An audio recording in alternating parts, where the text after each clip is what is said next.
Hey everyone, this is Corinna from Shared Legacy Farms, and I am in my living room in Elmore, and today we're going to try take two of a video broadcast that we tried to do yesterday, and then we lost internet connection about 20-30 minutes into it, so you guys missed I think you missed the last 2 points. So I decided to redo this broadcast. This time Kurt is sticking around the whole time behind the camera, and he's going to help us out if something goes awry. So for those of you who were able to join us yesterday, this isn't going to be any new material unless you missed the last 2 parts of it, and then you can kind of tune in.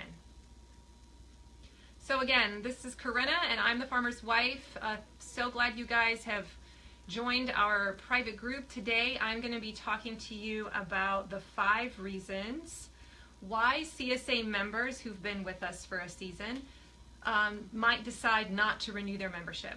Our retention rate is about 70%. That's a really good, strong number. We weren't always that high. Every year that number goes higher and higher, and I think the national average is what, Kurt? Do you know? Is it in the 45%? It's 45% is the national average for CSA retention. So 70% is pretty darn good.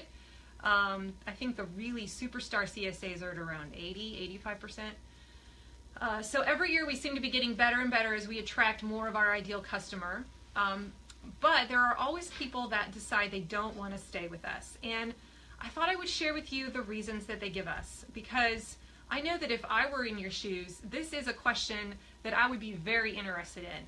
Anytime I go out and make a big ticket purchase, like something that's going to be over 50 to 100 bucks, I often will go to Amazon and read the reviews. I don't know if you do that, but I'm always trying to see, well, what are people saying about this product? What's wrong? What are the possible flaws with this product? And I'll read through what some people say. And if I see some reviews that have concerns that resonate with some of my concerns, then I'll stop looking at that product. So I know that this is probably a topic that interests people. They would want to know, why are some of the reasons why people don't stay? Is there something wrong with CSA? What doesn't fit with people? So we're going to talk about some of those reasons that are shared, and we're also going to talk to you a little bit about what we're doing about it as a farm. Because when I see people saying, I'm not going to come back again, and they give me their reasons, that always breaks my heart a little bit, and I ask myself, what can I do to make it a better experience for those people? And so we have kind of come up with some countermeasures this season, especially to help combat some of these objections. So I know we had a little poll and a little quiz that we worked on before today's broadcast, where I asked you guys to kind of guess what you thought some of these were going to be, and I think every single answer that you gave was on the list. So we're going to start out with the first one, and I want to invite you, if you have any questions during our live broadcast, if you have any questions, shout them out, because Kurt's behind the camera and he'll be able to throw them back at me. And the very first, number 1 reason, this is probably the most frequent one that we get, is this: I felt like I was wasting my food. And I bet that a lot of you out there are resonating with that. You're worried about that. And this is a reality, especially in the first year. You're going to feel like you're wasting food. And I have to tell you that when I heard people say this over and over again, year after year, this past season, something just broke in me. And I said, I got to figure this out, because this is such a common response. This is the majority of the response, that I need to figure out a way to solve this problem. And I kind of dug a little deeper, like, well, why are you wasting your food? What's happening? And I recognized that there were some pain points that these customers were experiencing, like just the food was rotting quicker than they could get to it, or they didn't know what to do with some of the stuff, and so it would go to waste, and they would just leave it in the fridge, and then eventually they'd have to compost it. And I thought, you know what, this is solvable. Like, this is something I could figure out. And so this objection, I'm wasting my food, I feel like I'm wasting my food, is the reason why, this is what precipitated my giant research project this winter, where I got on the phone and I talked to my CSA masters, the people who have been with us for a while. I also talked to some people who haven't been masters, who are still kind of at the beginning of their journey, and I was asking them things like, what were the hurdles that you faced in your first year? What was frustrating to you? How long did it take you to get to a place where you felt like you kind of got the hang of how to do the CSA thing? What are those hacks and those shortcuts that you learned to eat the whole box? And all of that content started coming in, and I saw this pain point of I was wasting food. And then I saw my master saying, but then I figured it out. And so it was so encouraging to me to see there's a solution here. And so I feel like this particular pain point, it's still going to happen, and I feel like you should, if you're a rookie, you should be prepared. You're gonna initially feel like you're wasting food. There are going to be things that get away from you. You're going to come home with this box and from the CSA. You're going to have great intentions. The first couple weeks you're going to be all fired up about it, and then you're going to start to run into a wall. You're going to kind of have some situations where your life gets crazy and you're running your kids around to all their different activities, or you're working until late at night and you come home, or you're traveling and you come home and you don't get to everything in time. It rots before you get to it, or you didn't get stuff in the right order. And that's going to happen to you. But over time, our CSA masters tell us that eventually you get to a place where you're able to figure this out. And plus, with some training on our end, where we can kind of prepare you for this, we can tell you what you need to work on first. This problem, I really feel like this problem is going to significantly diminish. So here are some of the kind of solutions that we have in place this year to help deal with this. Number one is, instead of just having one set of meal plans, one set of recipes to follow, this year we're giving 2 tracks, because we got feedback from our customers that they would really appreciate having a simple meal track and then a more advanced meal track, because sometimes you don't want to have to find all these other elaborate ingredients to make the recipe that we suggested. You just want a simple, like, give me something I can do in 30 minutes that doesn't take a lot of extra ingredients. So we're going to provide that for those nights when you just can't whip it all together really fast, or for those people who are still rookies and who need to learn how to cook along the process here. And so it's going to kind of have some alignment. One of the other things that we're doing is we are really focusing heavy this year on training. I have basically built a course over the winter. I have identified the roadmap for bringing a CSA rookie to CSA mastery in a span of a year, one to 2 seasons. And I've identified what are those skill sets that you need to learn. What are the ones you need to learn first, so you have a quick win under your belt, and in what order do you need to learn them, so that this problem of wasting food is much more minimized in that first season. So we're going to be doing all kinds of video tutorials within our private Facebook page. I'll be putting them on YouTube as well. We'll be giving you cheat sheets and checklists and all kinds of resources, a huge veggie ebook library that I'm working on, all kinds of stuff to support you in that journey. And part of that training is also the 5 exit strategies for vegetables that our CSA masters have shared with me. And this is kind of a fun framework, a grid that you can kind of put every single vegetable through and say, can I use this exit strategy? Can I use this one? And you'll find one that will work. So when you come to the end of your week and there's still stuff you haven't used, or it's getting close to going bad, you can just run it through that grid of the vegetable exit strategies and just be able to use them, or freeze them, or put them away. So I really feel like this pain point goes away once you get that training piece. And because we're really focusing on that this season and putting that element into our membership package, I really feel like this is going to be super helpful. And I'm kind of excited to see how it impacts our retention rate statistic at the end of the year. Now, before I began this project and this whole research plan and roadmap to CSA success, the average time for our customers, based on what my phone calls with them, they said it takes about 2 seasons to get to a place where you feel like you're not wasting food. That was kind of how long it took them. I'm not sure if any of you who are watching right now are some seasoned veterans with us. If you want to put in the comments how long it took you to really feel like you had a rhythm and you had it, under your belt. But that's sort of what I kept hearing. And a lot of my masters just kept saying, look, you got to be patient. This is a learning curve. There is a learning curve, and it doesn't happen right away. You have to kind of go through some of those mistakes in order to figure stuff out. And in the process, it's actually, especially if you have a guide walking alongside you, it's kind of empowering to see yourself making progress. Okay, so that is the first one. And I'm curious if you're watching, if that's one of your concerns about waste, if you're worried about wasting food, just say, yes, I'm worried about wasting food. You can just write that in the comments. Second one, we're on to our second reason that people gave, and it was this: I didn't like everything that I got in my box, so I didn't end up eating it all. And this kind of ties into the first one, right? So if they didn't like it, then they didn't eat it, so then they wasted it, right? It went into the compost pile. So let me talk to you a little bit about how we go about deciding what's going to be in your box.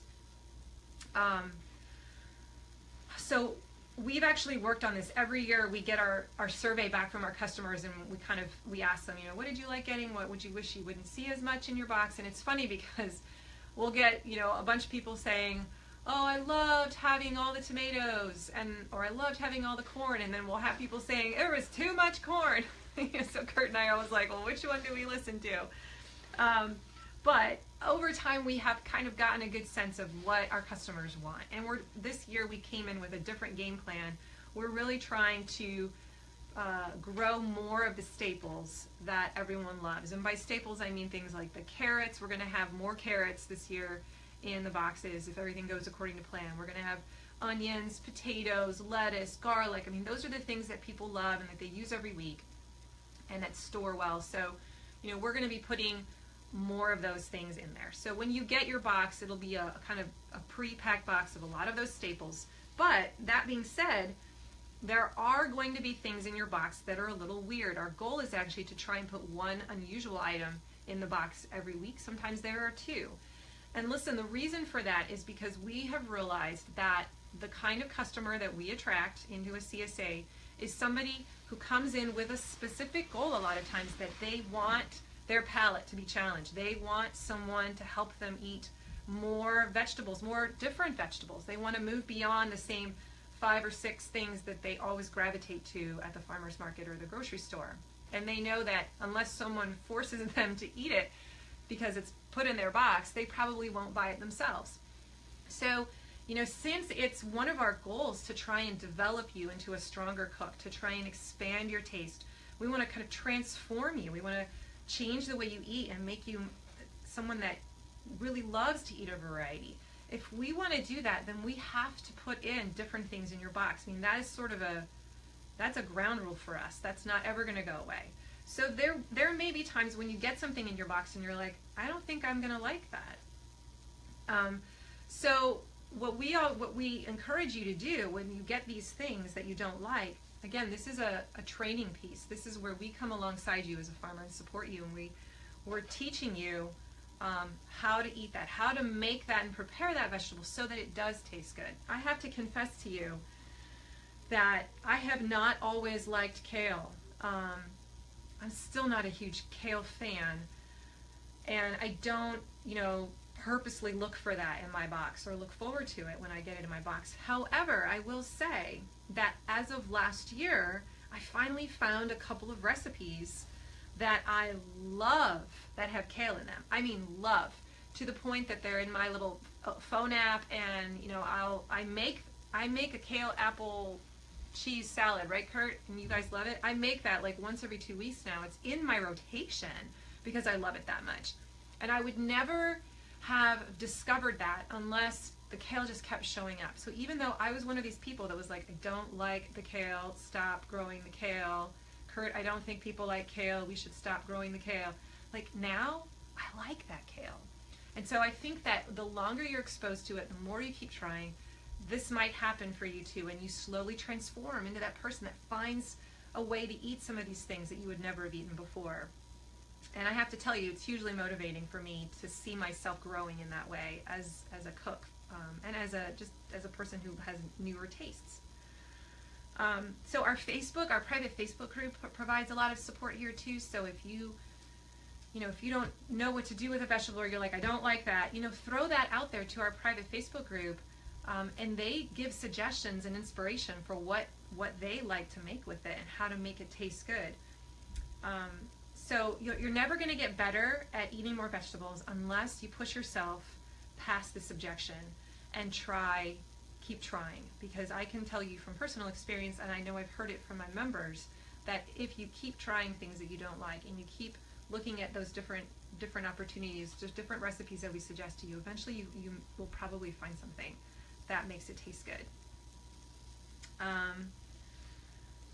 So again, this is something that takes time. I can't give you a silver bullet here. I can't rush you through that discovery process.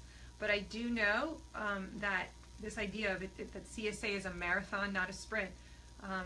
After a while, you find those 2 or 3 ways that you like to prepare just about everything. And that's really rewarding when you look back, after 2, 3, 4 years in a CSA, and you're like, wow, look how far I've come, and look what I can do now. Okay, so moving on to the third one.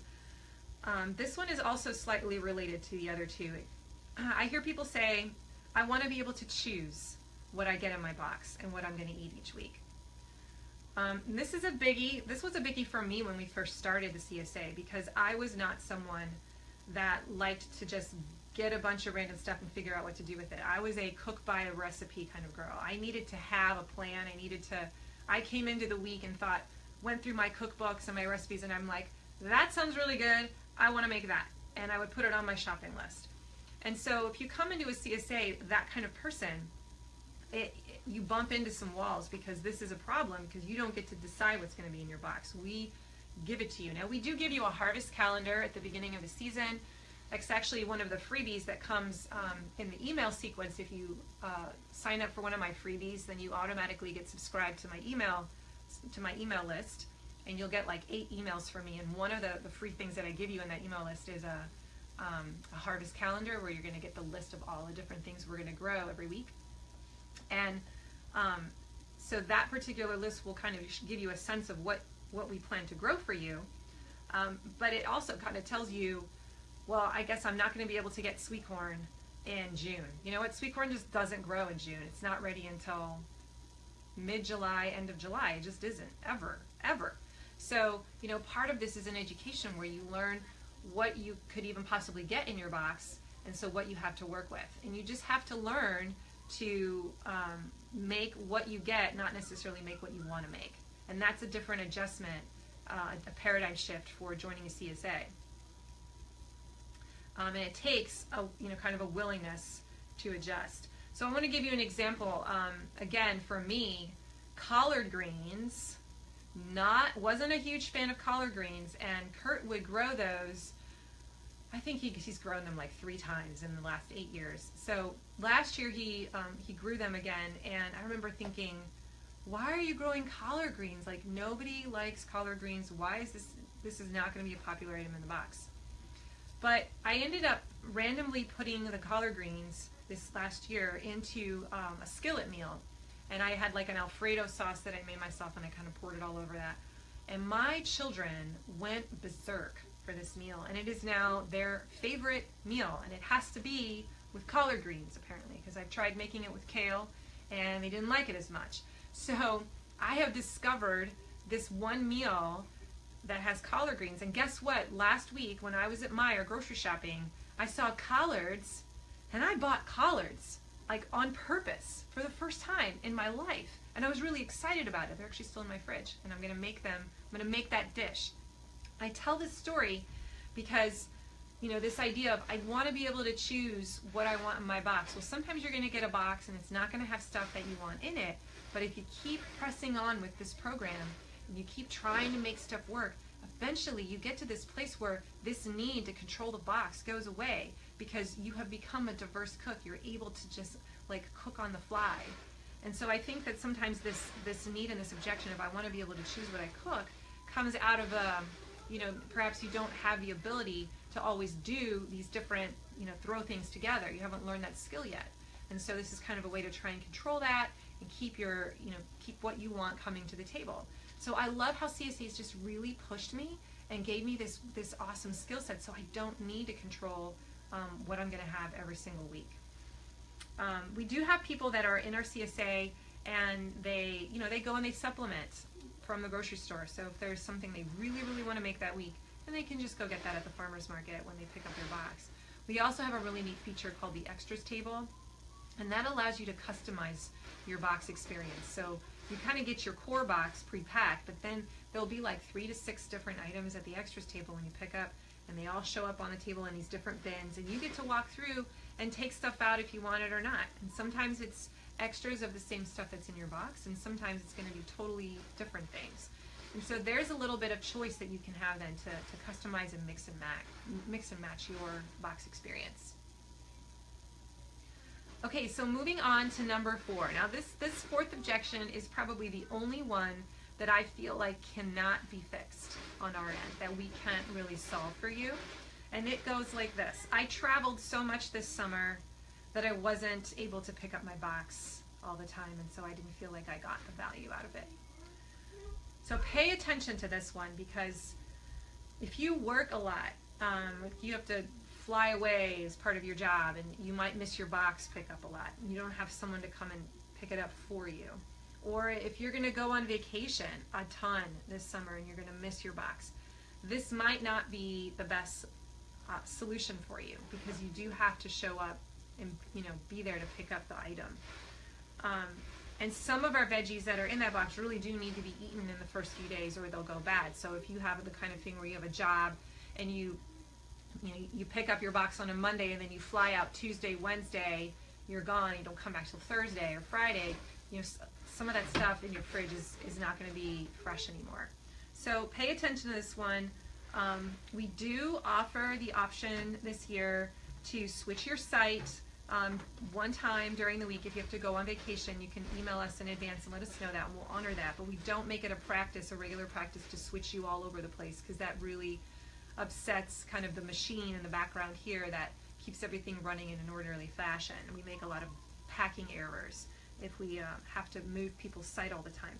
But we can accommodate that once or twice if you're on vacation. But we also are not one of those CSAs that credits your account. Like some CSAs will do that who are really big, or they might go on for a long time, and they can say, oh, you missed a week, we'll just credit it. You can pick up 2 boxes the next week, or you can just add on a week at the end of the season and just roll over. That's not something that we offer. So if you're going to be gone a lot, I would say that probably CSA is not going to work. So do ask yourself that question. One thing that some of our customers do to get around this problem is they find someone to share their box with, and then they'll kind of flip-flop. So they'll say, hey, I'm going to pick it up on week A, you'll pick it up on week B. And I'll pick it up again on week A, you'll pick it up on week B. And then if they have to be away for vacation or work, then they just call up their partner and say, hey, how about I pick it up 2 weeks in a row, you pick it up 2 weeks in a row. So that's one way you can get around that problem. We also tell our customers to share their box with someone if they're gone. It's a great way to give a friend of yours a chance to preview the CSA experience, and then they may end up really liking it, becoming a customer. Okay, number 5, we're coming to the end here. Number 5 is it's too expensive. So that is something that we hear from people. It was just too expensive, or I think it's too expensive, I don't think I can join. And so I'm going to say CSA is more expensive than a grocery store. It is more expensive than a farmer's market if you are just looking at the cost of the vegetables themselves. But I'm going to argue really strongly here that joining a CSA and being a CSA member, especially in our CSA, isn't just about the vegetables you get. I think that's how it started out for us 10 years ago, but we're kind of at a point now as a CSA where we don't see that as our primary mission anymore. We do want to give you our vegetables, but we want to change the way you eat. That's our big vision. And so, if that's our vision, then we provide all kinds of other support and parts of features in our membership that really allow that transformation to happen. I think that we could probably say that our vegetables are definitely higher in taste than you get at a grocery store. They're fresher because they're not being trucked in from California, and that's all nice and good. So that's part of the cost of the vegetable. But you're also getting so many other things. You're getting the story behind the food. You're getting that relationship with the farmer, and we know from just doing research that that is probably the most important thing for people who are attracted to CSAs. They want a relationship with their farmer. They like the idea of supporting a family farm and seeing them every week, getting to come out to their farm. You have the food transparency. I mean, we have the USDA certified organic seal on our stuff, and that has value. We're the only CSA within Toledo that does that, and that to me has a lot of merit. So you can really feel assured that our food is grown following the highest standard that there is. But you also get the training behind how to cook our food. You get the meal plans, and you get the private Facebook page, which is this incredible network of people and support where you can get inspiration, and you need advice, and you get advice in like 2 minutes from this community if you post a question. And that kind of stuff has become so critical to our membership, that to me that has a ton of value. So again, it's not, our CSA price is more than a grocery store. It may look expensive, but again, I think you have to remember that what you're paying for is not just the food. You're paying for that process, that roadmap, that transformation that's going to make you confident in the kitchen. It's going to make you someone that feels like you can whip together a meal in 30 minutes and have it taste amazing without a lot of effort, without a lot of stress, without wasting food. So that I think that's really important to remember. People who support a CSA typically aren't people who are just doing it for the good food. That's certainly important, it's certainly part of it, but they're doing it because they believe they want to support a local farmer and they want to change the way they eat. And so that I think is kind of how I'm going to address that particular objection. Okay, our final one, I guess we have 6 reasons. I thought there were 5, but there are 6, and this one is, my husband or my kids won't eat half the food you packed for me. I've got picky eaters.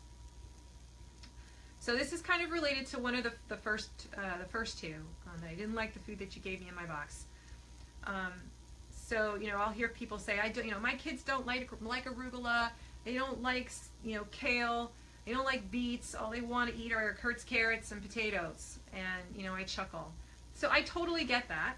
And you're taking the time away from all the other things you have to work on in your kitchen to prepare a meal, and you like it when your family likes it, right? You want that affirmation. It feels good when they say, wow, this was so amazing.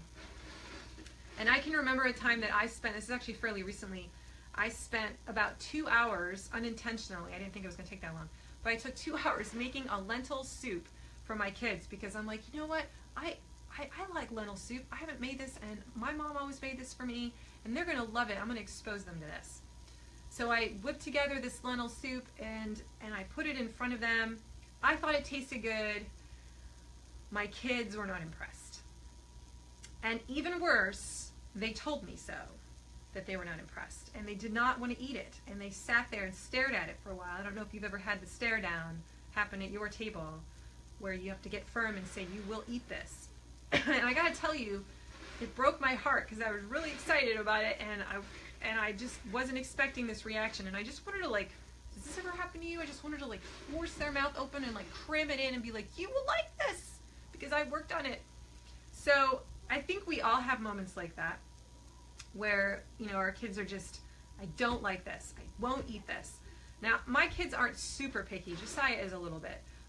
But they're not super picky, and I think that's probably because I've been surrounding them with unusual vegetables their whole life. But I do know that many of our customers come into our CSA, and their family culture, their kids have not been trained that way, right? And so how do you get your kids to become lovers of some of these vegetables? And we address this. We actually built a whole training around this in our roadmap, because it is an issue. We have a coach, CSA coach, Katie Jardin, who's also a registered dietitian, and she has a lot of great tips for how she uses some of these unusual vegetables, kind of hides them in the food, or sometimes you can call them by different names and kids will go for it because it's got a cool name. But we kind of walk you through that.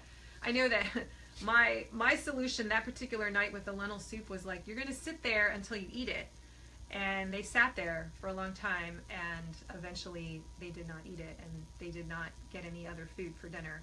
Now that's probably not your parenting style, but I'm not going to make the lentil soup again, right? I'm gonna fix it. I'm gonna make it a little different. I've learned from my mistakes, so I try to accommodate that. But my point is that there are ways to handle this, and we will walk you through that. Again, I feel like this is a training issue. there are a lot of things that as a parent we have to train our kids how to do, right? There's skill sets that require patience and hard work. You know, I can think of things that my kids don't like doing, like they don't like doing their homework right after school. They don't like wearing jeans to school. They don't like dressing up for church. A lot of times they don't want to go to church, and yet as a parent I have to sometimes put my foot down and say, it doesn't matter if you don't like it. You're still going to do it because this is what we value as a family and this is important to me. And I feel like how we teach our children to eat is definitely, for me at least, has high value, because to me this is a life skill. I want my children to know how to eat well. And so I am going to press on, even when it's hard, even when they say, I don't want to, or I don't like that. I look at it as well, I'm not going to cave in. I'm not just going to decide not to give you weird foods. This is important to me. You need to learn how to eat all kinds of foods, and we'll keep working at it until you find something that you like, a way to eat it that you like. And for me, that's just a parenting principle that I follow, or I just stay with it because it's that important to me, and I believe this is a trainable thing that you can get into your kids. But it takes time. It just takes time, and you can't rush it. I feel like I've been saying that a lot, and so I'm kind of coming to the end here. Patience. Patience, I think manages a lot of these objections that we hear from people. And so the people that don't stay with us, who leave after the first year, and they cite these reasons, a lot of these reasons would go away if they would stick around just a little bit longer, because the CSA way usually doesn't get drilled into you in 1 year. Like I said, many of our customers said it took them about 2 years before they felt like they had gotten good at it. And so you just have to be willing to make a commitment and push through and keep working, get over those hurdles, and know that when you get to the end, you'll eventually cross the finish line. But it takes work, and it takes a commitment to that training and to really changing your lifestyle of how you eat. And what I love about our CSA is that we not only give you the roadmap and tell you how to get there, but we walk alongside you. And we have a whole community of people that walk alongside you and support you, so that when you get discouraged, they can hold you accountable and they can say, don't give up, or here's another way, here's another suggestion that gives you hope, that keeps you moving forward. Okay, so I've just been through all 6 of them. I do want to just wrap up by saying that we do offer a refund policy. So we ask our customers to try to give it 5 weeks, and if after 5 weeks they still aren't seeing progress, they don't see the hope at all, we do offer a way out. We don't want people to be trapped or feel upset or angry with us. That's not good for either party. So we do offer a refund, a prorated refund. So if you had to do that, you would get your money back for the weeks that you didn't use. We usually have a pretty long waiting list, and so we can oftentimes pull from that and replace that without a lot of risk for us. So just know that that's there. Usually CSAs are supposed to be about, hey, I got my farmer's back no matter what, through thick and thin, even if I don't like it. But again, we always have a couple people that take us up on this, and that's okay.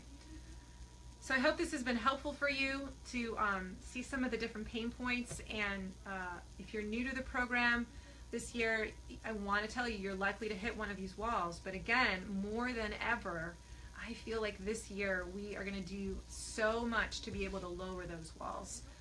With our training, with our support in the private Facebook group. If you take advantage of those things, I am so hopeful that we're going to see this number of people dropping out at the end of a first year. I think we're going to see that number going down.